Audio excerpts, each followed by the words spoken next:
1945 Soviet army Berlin ലക്ഷ്യമാക്കി മുന്നേറിക്കൊണ്ടിരിക്കുകയാണ്. തൻ്റെ അവസാനം ഏറെക്കുറെ അടുത്തുവെന്ന് ഹിറ്റ്ലറിന് നന്നായി അറിയാം. ഒരു ദശകത്തിലധികം നിഴലായി ഉണ്ടായിരുന്ന കാമുകിയുമായി ഹിറ്റ്ലർ ബങ്കർ ലക്ഷ്യമാക്കി നീങ്ങുന്നു. ഏപ്രിൽ മാസം 29 അവർ പരസ്പരം വിവാഹം കഴിക്കുന്നു. ഒരു ദിവസം മാത്രം ഭാര്യാഭർത്താക്കന്മാരായി അവർ ഒന്നിച്ചുറങ്ങുന്നു. പിറ്റേന്ന് കാലത്ത് ബങ്കറിൽ നിന്നും കേൾക്കുന്നത് വെടിയൊച്ചകളാണ്. എന്താണ് സംഭവിക്കുന്നതറിയാതെ മിലിറ്ററി ഓഫീസറായിരുന്ന ഒട്ടോ ഗുൻഷെ ബങ്കർ ലക്ഷ്യമാക്കി കുതിക്കുന്നു. കാഴ്ച കണ്ട് അയാൾ നടുങ്ങി. ജർമ്മനിയെ 12 വർഷത്തിലധികം അടക്കി ഭരിച്ച തങ്ങളുടെ നേതാവും ഭാര്യ ഈവ ബരോണും ചലനമറ്റു കിടക്കുന്നു. ഹിറ്റ്ലറെ സംബന്ധിച്ചിടത്തോളം ഇവയായിരുന്നില്ല തൻ്റെ ആദ്യത്തെ കാമുകി. ഇവക്ക് മുമ്പും ഇവ ഉണ്ടായിരുന്നപ്പോഴും ഹിറ്റ്ലറിന് ഒരുപാട് സ്ത്രീകളുമായി അടുപ്പമുണ്ടായിരുന്നു. അവരിൽ ഹിറ്റ്ലറുമായി സൗഹൃദ ബന്ധം സൂക്ഷിച്ചു പോന്നിരുന്നവരും ഗാഢമായ പ്രണയബന്ധത്തിൽ ഏർപ്പെട്ടവരുമുണ്ട്. അവരെക്കുറിച്ച് പല ഗോസിപ്പുകളും ഇന്ന് നടക്കുന്നത് പോലെ അന്നും എയറിൽ ഉണ്ടായിരുന്നു. അങ്ങനെ ഹിറ്റ്ലറുമായി ബന്ധമുണ്ടായിരുന്ന അധിക സ്ത്രീകളും ഹിറ്റ്ലർ തന്നെ സമ്മാനിച്ച തോക്കിൻ്റെ കാഞ്ചിയിൽ സ്വന്തം ജീവനെടുത്തവരാണ്. ഇങ്ങനെ ഹിറ്റ്ലറെ ആത്മാർത്ഥമായി സ്നേഹിച്ച സ്ത്രീകളെ മരണത്തിലേക്ക് തള്ളിവിട്ട കാരണങ്ങൾ എന്തൊക്കെയായിരിക്കും? ഇന്നത്തെ വീഡിയോയിൽ നമ്മൾ ചർച്ച ചെയ്യുന്നത് ഹിറ്റ്ലറുമായി അടുത്ത ബന്ധം സൂക്ഷിച്ചിരുന്ന സ്ത്രീകൾ ആരൊക്കെയാണെന്നും അവർക്ക് പിന്നീട് എന്തൊക്കെ സംഭവിച്ചു എന്നതുമാണ്. Welcome to UCMJ talks.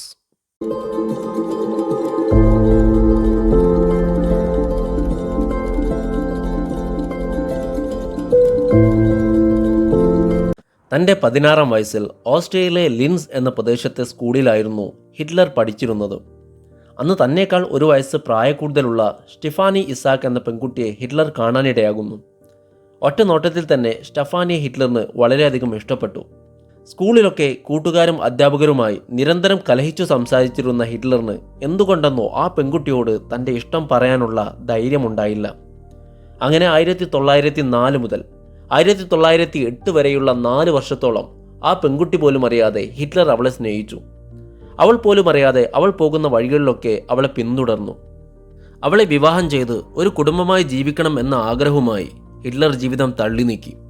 ആറാട്ടൻ പറഞ്ഞതുപോലെ വൺ സൈഡ് ലവ് വളരെ പെയിൻഫുള്ളാണ് എന്ന് തോന്നിയതുകൊണ്ടാകാം സ്റ്റെഫാനിയെ തട്ടിക്കൊണ്ടു പോകാനും അവളോടൊപ്പം ആത്മഹത്യ ചെയ്യാൻ വരെ ഹിറ്റ്ലർ അക്കാലത്ത് തയ്യാറായിരുന്നു എന്ന് ഹിറ്റ്ലറിൻ്റെ ടീനേജ് കാലത്തെ റൂംമേറ്റ് ആയിരുന്ന August Kubizek the young Hitler I know എന്ന തൻ്റെ ഓർമ്മക്കുറിപ്പിലൂടെ വെളിപ്പെടുത്തുകയുണ്ടായി.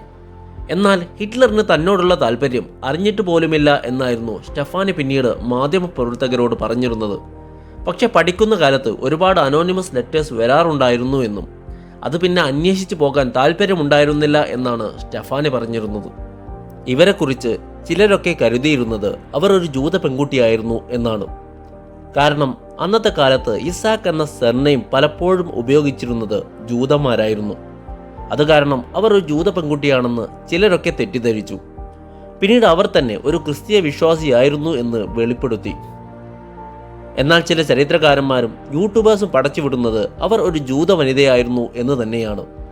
ഇതിനു ശേഷമാണ് ഹിറ്റ്ലറിന് ജൂതവിരോധം ഉണ്ടായതെന്ന് വരെ ചിലർ തള്ളിവിടാനും തുടങ്ങി. സ്റ്റെഫാനിയുമായിട്ടുള്ള വൺ സൈഡ് പ്രണയത്തിനു ശേഷം ഹിറ്റ്ലർ പ്രണയബന്ധത്തിൽ ഏർപ്പെട്ടിരുന്നത് തൻ്റെ അർദ്ധ സഹോദരി ഏഞ്ചലയുടെ മകളായ കെലി റൂബലിനെയായിരുന്നു. ഹിറ്റ്ലർ ജർമ്മനിയിൽ രാഷ്ട്രീയപരമായി ഉയർന്നുകൊണ്ടിരിക്കുന്ന കാലം ഒരുപാട് ആളുകൾ ഹിറ്റ്ലറുടെ പ്രസംഗം കേട്ട് കോരിത്തരിച്ച് നാസി പാർട്ടിയിൽ ചേരാൻ തുടങ്ങി. അങ്ങനെ 1927 ഹിറ്റ്ലർ തൻ്റെ അർദ്ധ സഹോദരി ഏഞ്ചല റൂബലിനെ ജർമ്മനിയിലേക്ക് ക്ഷണിച്ചു വരുത്തുന്നു. അങ്ങനെ അമ്മയുടെ കൂടെ 19 വയസ്സ് മാത്രമുള്ള ഗലിയും തൻ്റെ അമ്മാവൻ്റെ അടുത്തേക്ക് പുറപ്പെട്ടു. ഗലിയെ കണ്ടപ്പോൾ തന്നെ ഹിറ്റ്ലറിന് പ്രണയം മുട്ടിട്ടു. അപ്പോൾ താൻ ആ കുട്ടിയുടെ അമ്മാവനാണെന്ന ചിന്ത പോലും അയാൾക്ക് വന്നില്ല. എന്നിരുന്നാലും ആദ്യമൊക്കെ തനിക്ക് സംരക്ഷണം നൽകുന്ന അമ്മാവൻ റോളിൽ തന്നെയായിരുന്നു ഹിറ്റ്ലർ ആ കുട്ടിയുടെ മുന്നിൽ പ്രത്യക്ഷപ്പെട്ടിരുന്നത്. പിന്നീട് ഒരുപാട് തവണ സാമ്പത്തികമായി സഹായം നൽകി. അറിയപ്പെടുന്ന ഓപ്പറ സിംഗർ ആവണമെന്നായിരുന്നു ഗലിയുടെ താല്പര്യം. അതിനായി മ്യൂണിച്ചിലെ ഓപ്പറ പഠനത്തിനുള്ള സഹായവും തൻ്റെ പെങ്ങളുടെ മകൾക്ക് ഹിറ്റ്ലർ കൊടുത്തു. അങ്ങനെ അത് ക്രമേണ തൻ്റെ പ്രണയത്തിലേക്ക് വഴിവെച്ചു. 1929 മുതൽ ഗലി റൂബൽ ഹിറ്റ്ലറിൻ്റെ മ്യൂണിച്ച് അപ്പാർട്ട്മെൻറ്റിൽ താമസമാക്കി. അവളുമായി ഓപ്പറകളിലേക്കും റെസ്റ്റോറൻറ്റുകളിലേക്കും വരെ ഹിറ്റ്ലർ പോയി തുടങ്ങി. വളരെ കുറഞ്ഞ സ്ത്രീകൾ മാത്രം കയറിയിരുന്ന നാസി പാർട്ടിയുടെ പ്രധാന പരിപാടിയിലേക്ക് വരെ അതിഥിയായി ഗലി ക്ഷണിക്കപ്പെട്ടു. എന്നാൽ വിചാരിച്ച പോലെ അത്ര സന്തോഷകരമായിരുന്നില്ല അവരുടെ ജീവിതം.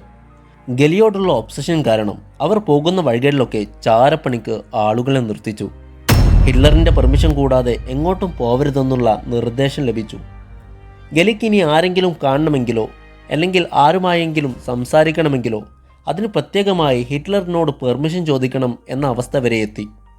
അവസാനം ഹിറ്റ്ലറിൻ്റെ ശാരീരികവും മാനസികവുമായ പീഡനം സഹിക്കവയ്യാതായപ്പോൾ റിലാക്സേഷന് വേണ്ടി മുടങ്ങിപ്പോയ മ്യൂസിക് പഠിക്കണം എന്ന പേരിൽ തൻ്റെ ജന്മദേശമായ വിയന്നയിലേക്ക് പോകുവാൻ ഗലി പ്ലാനിട്ടിരുന്നു. പക്ഷേ സംശയരോഗിയായ ഹിറ്റ്ലർ തുടർന്ന് പഠിക്കാൻ ഗലിയെ സമ്മതിച്ചില്ല. അങ്ങനെ അമ്മാവനുമായുള്ള പ്രണയബന്ധത്തിൻ്റെ പേരിൽ തൻ്റെ ലക്ഷ്യങ്ങളും ആഗ്രഹങ്ങളും വരെ ഉപേക്ഷിക്കാൻ അവർ നിർബന്ധിതരായി. കാമുകനും അമ്മാവനുമായ ഒരാളിൽ നിന്നും ഈ വിധത്തിലുള്ള പീഡനം അവർ ഒരിക്കലും പ്രതീക്ഷിച്ചില്ല. ഓവർ കെയർ അല്ലെങ്കിൽ ഓവർ പൊസസീവ്നെസ് എന്ന ചെല്ലപ്പേരിട്ട് വെച്ചിരുന്ന ഈ പീഡനം കാരണം പൊറുതിമുട്ടിയ അവർ 1931 തൻ്റെ 23-ാം വയസ്സിൽ നെഞ്ചിയിലേക്ക് വെടിയുതിർത്ത് സ്വജീവൻ ത്യജിച്ചു. ഗലിയുടെ മരണവാർത്തയ്ക്ക് ശേഷം ഹിറ്റ്ലർ വലിയ ദുഃഖിതനായി കാണപ്പെട്ടു. പബ്ലിക് പ്രോഗ്രാമുകളിൽ നിന്നും ഏറെക്കുറെ ഹിറ്റ്ലർ വിട്ടുനിന്നു. തനിക്ക് ഗലിയോട് അഗാധമായ പ്രണയമുണ്ടായിരുന്നു എന്ന് ഹിറ്റ്ലർ പലതവണ പലരോടും പറഞ്ഞിരുന്നു. എന്നിരുന്നാലും ഗലിയുടെ മരണത്തിൽ അപ്പോഴും ചിലർക്ക് ഹിറ്റ്ലറെ സംശയമുണ്ടായിരുന്നു. പക്ഷേ ജീവഭയം കാരണം ആരും അത് തുറന്നു പറയാൻ തയ്യാറായില്ല. ഗലി മരണപ്പെട്ട് ഒരു വർഷം പിന്നിട്ടപ്പോഴാണ് ഹിറ്റ്ലർ ഈവ ബരോണുമായി പ്രണയത്തിലാവുന്നത്. ഹിറ്റ്ലർ വളരെ ക്രൂരനായിരുന്നുവെങ്കിലും സിനിമയിലും ഫോട്ടോഗ്രാഫിയിലും താല്പര്യമുള്ള വ്യക്തിയായിരുന്നു. കലയോടുള്ള താല്പര്യം കാരണം വിയന്ന ഫൈൻ ആർട്സിൽ പ്രവേശനം കിട്ടാൻ വേണ്ടി അശ്രാന്തം പരിശ്രമിച്ചിരുന്നു ഹിറ്റ്ലർ. അവിടെ തനിക്കുള്ള അഡ്മിഷൻ കിട്ടിയില്ലെങ്കിലും കലയോട് അയാൾക്ക് എന്നും ഒരു താല്പര്യമുണ്ടായിരുന്നു. തൻ്റെ ചിത്രം വരയ്ക്കാനും ഫോട്ടോ എടുക്കാനും ചില ആളുകളെ ഹിറ്റ്ലർ നിയമിച്ചിരുന്നു. അങ്ങനെ 1929 ഹിറ്റ്ലറിൻ്റെ പേഴ്സണൽ ഫോട്ടോഗ്രാഫറായ ഹെൻറിച്ച് ഹോഫ്മാൻ്റെ അസിസ്റ്റൻ്റായിട്ടായിരുന്നു ഈവ ബ്രൗൺ ജോലി ചെയ്തിരുന്നത്. അന്ന് മധുര 17 നിറവിലായിരുന്ന ഇവയോട് ഹിറ്റ്ലറിന് എന്തോ ഒരു ആകർഷണം തോന്നിയിരുന്നു.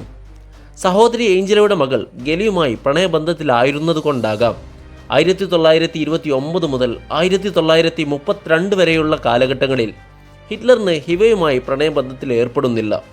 അത് ഒരു പ്രൊഫഷണൽ ബന്ധം മാത്രമായി നിലനിന്നു. എന്നാൽ ഇവയോടൊപ്പം ജീവിക്കാൻ വേണ്ടി ഹിറ്റ്ലർ തന്നെ മെനഞ്ഞെടുത്ത നാടകമാണ് ഗലിയുടെ ആത്മഹത്യ എന്നും ചിലർ സംശയിച്ചു. അങ്ങനെ ഗലി മരിച്ച് പിറ്റേ വർഷം തന്നെ ഹിറ്റ്ലർ ഇവയുമായി പ്രണയത്തിലായി. അപ്പോഴേക്കും 44 വയസ്സുള്ള ഹിറ്റ്ലറിന് തന്നേക്കാൾ 23 വയസ്സ് പ്രായക്കുറവുള്ള ഹീവയെ പ്രണയിക്കുന്നതിൽ യാതൊരുവിധ പ്രശ്നവും തോന്നിയില്ല. അങ്ങനെ ഹിറ്റ്ലർ വെച്ചു നീട്ടിയ പ്രണയ സമ്മാനങ്ങൾ ഇവ വാങ്ങിക്കൂട്ടി. അങ്ങനെ ഇവ ഹിറ്റ്ലറിനെ ഗാഢമായി പ്രണയിച്ചു തുടങ്ങി. പിന്നീട് അങ്ങോട്ട് ഹിറ്റ്ലറിന് വേണ്ടിയായിരുന്നു അവരുടെ ജീവിതം ഒഴിഞ്ഞു വച്ചിരുന്നത്. ഹിറ്റ്ലർ തന്നെ മൈൻഡ് ചെയ്യാത്ത അവസ്ഥയിൽ അവരെ ദുഃഖിതരായി കാണപ്പെട്ടു. അതിനിടയിൽ ഹിറ്റ്ലർ തന്നോട് മാനസികമായി അകലുന്നു എന്ന് മനസ്സിലാക്കിയ ഈവ 1932 പിന്നീട് 1935 2 തവണ ആത്മഹത്യക്ക് ശ്രമിക്കുന്നുണ്ട്. കാമുകൻ ഹിറ്റ്ലറിൻ്റെ അറ്റൻഷൻ കിട്ടാൻ വേണ്ടി മാത്രമായിരുന്നു അവർ ഈ ഒരു ആത്മഹത്യാ നാടകം കാണിച്ചു കൂട്ടിയിരുന്നത്. അതിനുശേഷമാണ് ഹിറ്റ്ലർ ഇവയെ കൂടുതലായി പരിഗണിക്കാൻ തുടങ്ങുന്നതും. എന്നിരുന്നാലും ഹിവയുമായുള്ള ബന്ധം മറ്റുള്ളവരിൽ നിന്നും രഹസ്യമാക്കി വെക്കാൻ ഹിറ്റ്ലർ വളരെയധികം സൂക്ഷിച്ചു. ഹിറ്റ്ലറിന് തന്നോടുള്ള പ്രണയം രഹസ്യമാക്കുന്നതോ പരസ്യമാക്കുന്നതോ ഇവയ്ക്ക് യാതൊരുവിധ പ്രശ്നവും ഉണ്ടായിരുന്നില്ല. ഹിറ്റ്ലറും ഒന്നിച്ചുള്ള സമയം മാത്രമാണ് അവർ ആഗ്രഹിച്ചിരുന്നത്. ഹിറ്റ്ലറുമായി പ്രണയബന്ധത്തിലായിട്ടും എല്ലാ സുഖസൗകര്യങ്ങൾ ലഭിച്ചിട്ടും ഫോട്ടോഗ്രഫിയോടും വീഡിയോഗ്രഫിയോടുമുള്ള തൻ്റെ പാഷൻ ഇവ കൈവണിഞ്ഞില്ല. പ്രൊഫഷണൽ ഫോട്ടോഗ്രാഫർ എന്ന നിലയ്ക്ക് ജോലിക്ക് പോയില്ലെങ്കിലും തൻ്റെ ജീവിതത്തിലൂടെ കടന്നു പോകുന്ന ഹിറ്റ്ലറിൻ്റെ കൂടെയുള്ള പ്രധാന നിമിഷങ്ങളെല്ലാം അവർ ഒപ്പിയെടുത്തു. നിങ്ങളിപ്പോൾ കാണുന്ന ഈ വീഡിയോ ഈവ ബ്രൗൺ തൻ്റെ പാഷൻ കാരണം എടുത്തിരുന്ന വീഡിയോ ഫുട്ടേജുകളാണ്. അങ്ങനെ അവർ ഹിറ്റ്ലറിൻ്റെ പ്രണയസഖിയായി ഒരു ദശകത്തിലധികം കഴിഞ്ഞുകൂടി. വർഷം 1945 റഷ്യൻ സൈന്യം ജർമ്മനിയുടെ ഹൃദയഭാഗമായ ബെർലിനിലേക്കെത്തും എന്ന് കേട്ടപ്പോൾ ഹിറ്റ്ലറും ഈവയും തെല്ലൊന്ന് പേടിച്ചു. അങ്ങനെ ഹിറ്റ്ലർ ഈവയുമായി ബങ്കറിലേക്ക് പോയി. ഏപ്രിൽ 29 തൻ്റെ പ്രണയസഖിയായ ഈവയെ ബങ്കറിൽ വെച്ച് ഹിറ്റ്ലർ വിവാഹം കഴിച്ചു. അങ്ങനെ അവർ രണ്ടുപേരും ഭാര്യാഭർത്താക്കന്മാരായി ഒരു ദിവസം ബങ്കറിൽ കഴിയുന്നു. പിറ്റേ ദിവസം നമ്മൾ ഇൻട്രോയിൽ പറഞ്ഞതുപോലെ ആത്മഹത്യ ചെയ്തതായിട്ട് 2 പേരെയും കാണപ്പെടുന്നു. അങ്ങനെ 60 ലക്ഷത്തിലധികം ജൂതന്മാരെയും കമ്മ്യൂണിസ്റ്റുകാരെയും നിഷ്ഠൂരമായി കൊന്നുകളഞ്ഞ ഹിറ്റ്ലറുടെയും ഭാര്യ ഈവ ബ്രൗണിൻ്റെയും ശരീരങ്ങൾ ജർമ്മനിയിൽ എരിഞ്ഞടങ്ങുന്നു. ഇവരൊക്കെയാണ് ഹിറ്റ്ലറിൻ്റെ കാമുകിമാരായി ഉണ്ടായിരുന്നത്. എന്നാൽ ഹിറ്റ്ലറുമായി അടുത്തിടപഴകിയ മറ്റു പലരും ഉണ്ടായിരുന്നു. അവരിൽ പലരുമായും ഹിറ്റ്ലറിന് സൗഹൃദത്തിനപ്പുറമുള്ള ബന്ധമുണ്ടെന്ന് വരെ ആരോപിക്കപ്പെട്ടു. അതിനെ സാധൂകരിക്കുന്ന ചില സംശയങ്ങളും ചില സംഭവങ്ങളും ഹിറ്റ്ലറിൻ്റെ പേഴ്സണൽ ലൈഫിൽ നടന്നിരുന്നു. അങ്ങനെ ഹിറ്റ്ലറുമായി നല്ല ബന്ധമുള്ള ഒരാളായിരുന്നു ബ്രിട്ടീഷ് വംശജയായിട്ടുള്ള യൂണിറ്റി മിറ്റ്ഫോർഡ്. ബ്രിട്ടനിലെ സാമാന്യം കുലീന കുടുംബത്തിലായിരുന്നു അവരുടെ ജനനം. ബ്രിട്ടനിൽ അന്നുണ്ടായിരുന്നത് ജനാധിപത്യമായിരുന്നു. എന്നാൽ ഹിറ്റ്ലറിനും അയാൾ പ്രതിനിധാനം ചെയ്യുന്ന നാസികൾക്കും ജനാധിപത്യം എന്ന വാക്കിനോട് കുലബന്ധം പോലും ഉണ്ടായിരുന്നില്ല. ഹിറ്റ്ലറിൻ്റെ പ്രസംഗങ്ങൾ കേട്ട യൂണിറ്റി മിറ്റ്ഫോർഡ് ഹിറ്റ്ലറിൻ്റെ ഒരു ഫാൻ ഗേളായി മാറുന്നു. ഇന്നത്തെ കാലത്തൊക്കെ ചില കുട്ടികൾ ഫാനിസം മൂത്ത് കൊറിയയിലേക്കൊക്കെ പോകുന്നത് പോലെ തൻ്റെ ഐഡിയലായ ഹിറ്റ്ലറിനെ കാണാൻ ജർമ്മനിയിലേക്ക് വണ്ടി കയറുന്നു.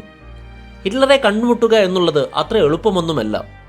ഹിറ്റ്ലറിനുള്ള ഡെത്ത് ത്രെട്ടുകൾ കാരണം സെക്യൂരിറ്റി ഭേദിച്ച് കടന്നാൽ മാത്രമേ ഹിറ്റ്ലറുമായി ക്ലോസ് കോണ്ടാക്റ്റിന് പറ്റുകയുള്ളൂ. ഏതെങ്കിലും വഴി ഹിറ്റ്ലറുമായി ഒരു ബന്ധമുണ്ടാക്കണമെന്ന് യൂണിറ്റി ആഗ്രഹിച്ചു. ഹിറ്റ്ലർ സഞ്ചരിച്ച വഴികളിലൂടെ അവർ യാത്ര ചെയ്യാൻ തുടങ്ങി. അങ്ങനെ കുറച്ചു കാലത്തെ കാത്തിരിപ്പിനൊടുവിൽ ഹിറ്റ്ലറുമായി കണ്ടുമുട്ടാനുള്ള അവസരവും അവർക്ക് ലഭിച്ചു. ഒറ്റ നോട്ടത്തിൽ തന്നെ ഹിറ്റ്ലറിന് അവരെ ഇഷ്ടപ്പെട്ടു. ആര്യൻ വംശജക്ക് ഉണ്ടാവേണ്ട എല്ലാ ഫീച്ചേഴ്സും ആ സ്ത്രീയിൽ ഉണ്ടായിരുന്നു എന്ന് തന്നെയായിരുന്നു കാരണം. നല്ല നീളവും ലൈറ്റ് സ്കിന്നുകളും നീല കണ്ണുകളും എന്തുകൊണ്ടും ഹിറ്റ്ലർ മുന്നോട്ട് വെക്കുന്ന ആര്യൻ ഐഡിയോളജിയുടെ ശാരീരിക ഘടനയോട് സാമ്യമുള്ളതായിട്ട് ഹിറ്റ്ലറിന് തോന്നി. ബ്രിട്ടീഷ് കുടുംബത്തിൽ നിന്നും തനിക്കൊരു ഫാൻ ഗേളിനെ കിട്ടുക എന്ന് പറഞ്ഞാൽ വലിയൊരു ക്രെഡിറ്റ് ആണെന്ന് ഹിറ്റ്ലർ തന്നെ വിശ്വസിച്ചു. ഒരു ഇൻ്റർനാഷണൽ ഇമേജ് ഹിറ്റ്ലർ എന്നും ആഗ്രഹിച്ചിരുന്നു. അതുകൊണ്ടൊക്കെ തന്നെയാണ് ഹിറ്റ്ലർ യൂണിറ്റിക്ക് പ്രത്യേക പരിഗണന നൽകിയതും. തൻ്റെ പ്രൈവറ്റ് മീറ്റിംഗിൽ യൂണിറ്റി മിറ്റ്ഫോർഡ് സ്ഥിര സാന്നിധ്യമായി. സ്ത്രീകൾ വീട്ടിലിരുന്ന് കുട്ടികളെ നോക്കണം എന്ന് പറഞ്ഞ ഹിറ്റ്ലർ യൂണിറ്റിയെ താൻ പോകുന്ന പലയിടത്തേക്കും കൂടെ കൂട്ടി. തൻ്റെ കാമുകിമാരുടെ കൂടെ വരെ പബ്ലിക്കിൽ ഇറങ്ങാതിരുന്ന ഹിറ്റ്ലർ യൂണിറ്റിയുടെ കാര്യത്തിൽ വ്യത്യസ്ത നിലപാടായിരുന്നു സ്വീകരിച്ചിരുന്നത്. എന്നാൽ ഹിറ്റ്ലറിൻ്റെ ഭാര്യ ഈവ ബ്രൗണിന് ഇതിലൊന്നും വലിയ പ്രശ്നമുണ്ടായിരുന്നില്ല. തനിക്ക് കാമുകി എന്ന പരിഗണന കിട്ടിയാൽ മാത്രം മതി എന്നായിരുന്നു അവർ ആഗ്രഹിച്ചിരുന്നത്. ഒരു ദശകത്തിലധികം കാമുകിയായി ഉണ്ടായിരുന്ന മരണത്തിൽ പോലും ഹിറ്റ്ലർ കൂടെ കൂട്ടിയിരുന്ന ഇവയുമായുള്ള ബന്ധം രഹസ്യമാക്കുകയും വെറും ഫ്രണ്ട് മാത്രമാണെന്ന് വിശേഷിപ്പിച്ച യൂണിറ്റി മിറ്റ്ഫോർഡിനെ ഹിറ്റ്ലറിൻ്റെ പ്രൈവറ്റ് പ്രോഗ്രാമുകളിൽ നിറസാന്നിധ്യമായി കണ്ടതും ചില ഹിസ്റ്റോറിയൻസിൻ്റെ ഇടയിൽ അവർ തമ്മിൽ പ്രണയബന്ധമുണ്ടോ എന്ന് വരെ സംശയിപ്പിച്ചു.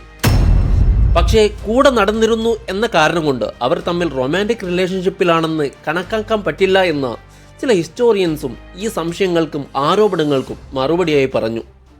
ഹിറ്റ്ലറോടും ഹിറ്റ്ലറിൻ്റെ നാസി ഐഡിയോളജിയോടും അതീവ താല്പര്യമുണ്ടായിരുന്നുവെങ്കിലും താൻ ജനിച്ചു വളർന്ന തൻ്റെ ജന്മദേശമായ ബ്രിട്ടനോടുള്ള അവരുടെ രാജ്യസ്നേഹത്തിന് കോട്ടമൊന്നും പറ്റിയില്ല. ഹിറ്റ്ലർ പലപ്പോഴും പറയുമായിരുന്നു, ഈ ലോകം ഭരിക്കാൻ ഏറ്റവും യോഗ്യർ ആര്യൻ വംശജരായ ജർമ്മനിക്കാരാണെന്ന്.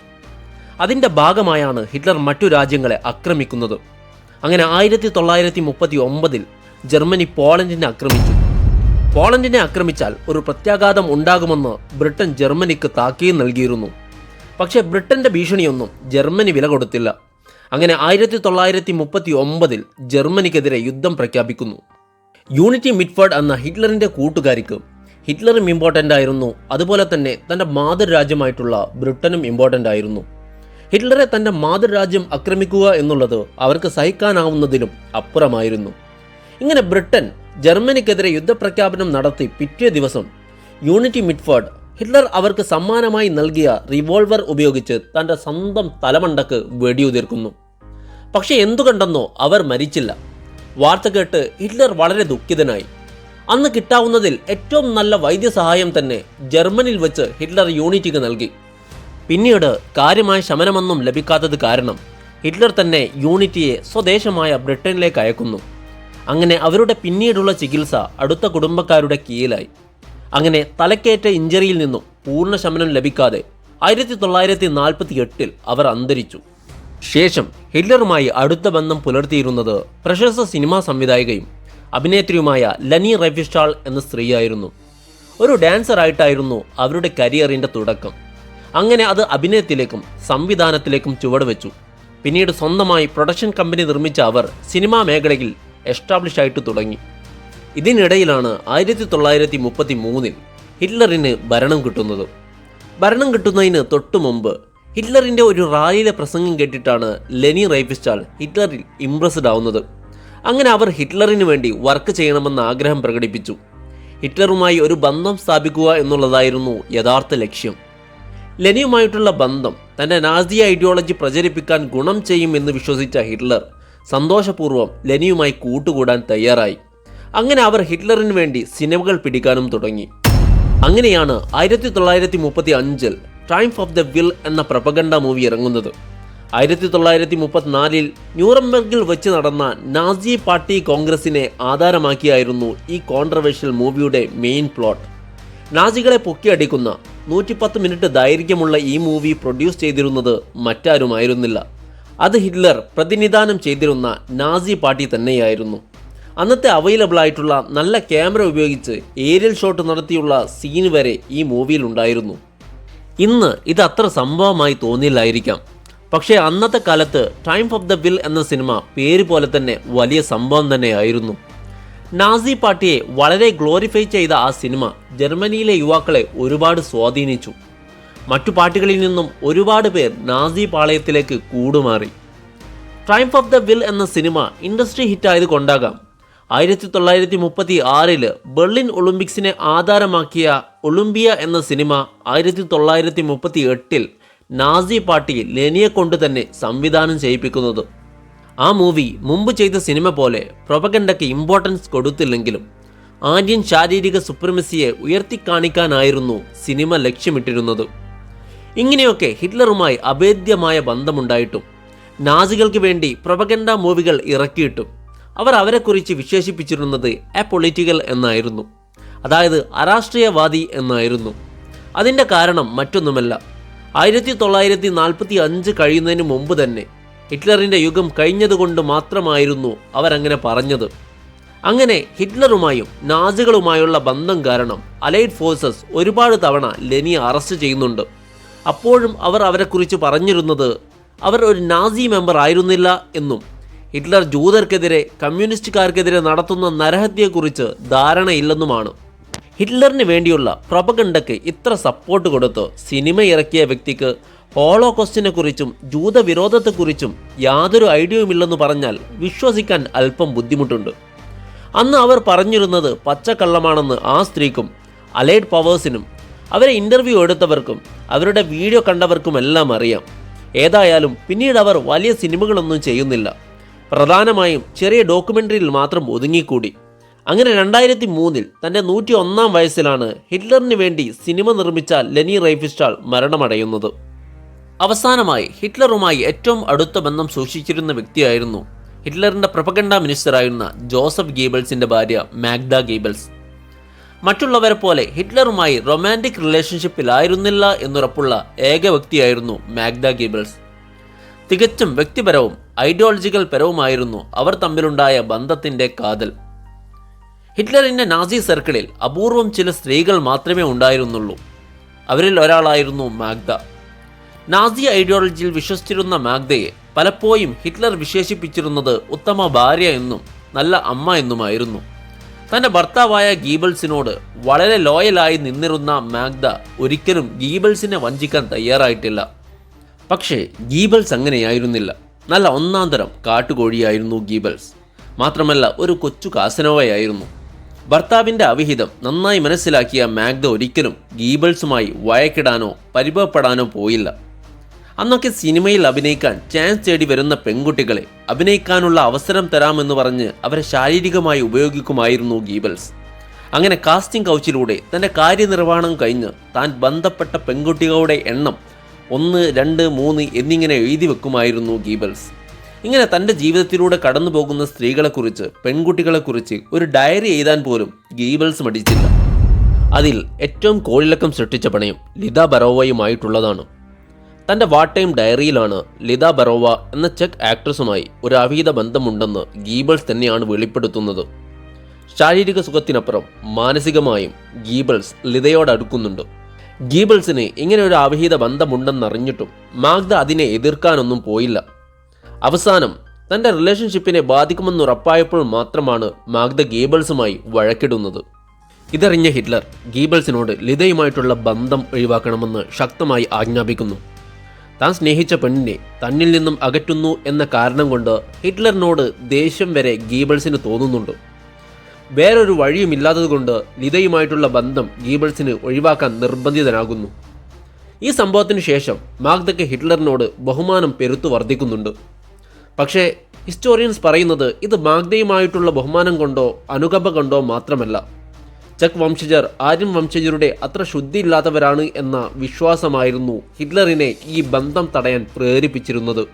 കാരണം ഗീബൽസിന് ഒരുപാട് സ്ത്രീകളുമായി റിലേഷൻഷിപ്പിലുണ്ടായി എന്നറിഞ്ഞിട്ടും ഹിറ്റ്ലർ അത് തടയാൻ പോകുന്നില്ല.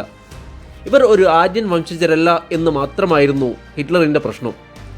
പക്ഷേ മാഗ്ദയെ സംബന്ധിച്ചിടത്തോളം തൻ്റെ ജീവിതം രക്ഷിച്ച ഒരു ഐഡിയലായിട്ട് തന്നെയാണ് അവർ ഹിറ്റ്ലറെ കണ്ടിരുന്നത്. രണ്ടാം ലോകമഹായുദ്ധം. റഷ്യൻ സൈന്യം ബെർലിൻ ലക്ഷ്യമാക്കി വരുന്ന വിവരം ഹിറ്റ്ലറും ഗീബൽസും അറിയുന്നു. അലൈഡ് പവേഴ്സ് ബെർലിൻ പിടിച്ചടക്കിയാൽ പിന്നീടുള്ള ഹിറ്റ്ലറിൻ്റെ ജീവിതം ദുസ്സഹമാണെന്ന് മനസ്സിലാക്കിയ ഹിറ്റ്ലറും ഭാര്യ ഈവയും ജീവിതം അവസാനിപ്പിക്കുന്നു. ഹിറ്റ്ലറും ഭാര്യ ഈവയും മരിച്ച പിറ്റേ ദിവസം, അതായത് 1945 മെയ് മാസം 1-ാം തീയതി ഗീബൽസും ഭാര്യയും ജീവിതം അവസാനിപ്പിക്കുന്നു. അവർക്ക് രണ്ടുപേർക്കും ഉണ്ടായിരുന്നത് 6 മക്കളായിരുന്നു. 4 മുതൽ 12 വയസ്സുവരെയുള്ള ഈ കുട്ടികൾക്ക് മോർഫിൻ കുത്തിവെച്ചതും അതിനുശേഷം സയനൈഡ് കൊടുത്തതും അമ്മയായിട്ടുള്ള മാഗ്ദ തന്നെയായിരുന്നു. സോവിയറ്റുകളുടെ കയ്യിൽ കിട്ടിയാൽ സ്വന്തം മക്കളുടെ അവസ്ഥ നരകതുല്യമാകുമെന്ന് വിചാരിച്ചാണ് ഈ പിഞ്ചു കുഞ്ഞുങ്ങളെ അടക്കം ആ സ്ത്രീ മരണത്തിന് വിട്ടുകൊടുക്കുന്നത്. തൻ്റെ കുട്ടികൾ തൻ്റെ തന്നാൽ കയ്യാൽ കൊല്ലപ്പെടുക എന്ന് പറഞ്ഞാൽ ഏതൊരു മാതാവോ പിതാവോ ആഗ്രഹിക്കാത്തതാണ്. പക്ഷേ ആ കുട്ടികളെ മരണത്തിലേക്ക് തള്ളിവിടുന്നതിൽ പ്രധാന പങ്കായി നമുക്ക് കുറ്റപ്പെടുത്താനാവുന്നത് ഗീബൽസിനെയും അയാൾ പിൻപറ്റിയ നാസി ഐഡിയോളജിയുമാണ്. ഈ പറഞ്ഞ സ്ത്രീകളൊക്കെയാണ് ഹിറ്റ്ലറുമായി ബന്ധമുണ്ടായിരുന്നത്. ഇങ്ങനെ ഹിറ്റ്ലറിന് വേണ്ടി ജീവിക്കാനും മരിക്കാനും കൊല്ലാനും കൊല്ലിക്കാനും ഒരുപാട് സ്ത്രീകൾ തയ്യാറായിരുന്നു. അടുത്ത വീഡിയോയിൽ ജൂതന്മാരെ പ്രണയിച്ചിരുന്ന സ്ത്രീകൾക്ക് പിന്നീട് എന്ത് സംഭവിച്ചു എന്നതും നാസി കോൺസെൻട്രേഷൻ ക്യാമ്പിലെ സ്ത്രീ പിശാചുക്കളായ SS ഗാർഡുകളെ കുറിച്ചുമാണ്. ഈ വീഡിയോ നിങ്ങൾക്ക് ഇഷ്ടപ്പെട്ടു എന്ന് വിചാരിക്കുന്നു. ഈ വീഡിയോ നിങ്ങൾക്ക് ഇഷ്ടപ്പെട്ടാൽ ലൈക്കും സബ്സ്ക്രൈബും ചെയ്യുക. നിങ്ങളുമായി ബന്ധപ്പെട്ട ആളുകളിലേക്ക് ഈ വീഡിയോ ഷെയർ ചെയ്യുക. അടുത്ത വീഡിയോ ആയി വരുന്നവരെ ഗുഡ് ബൈ.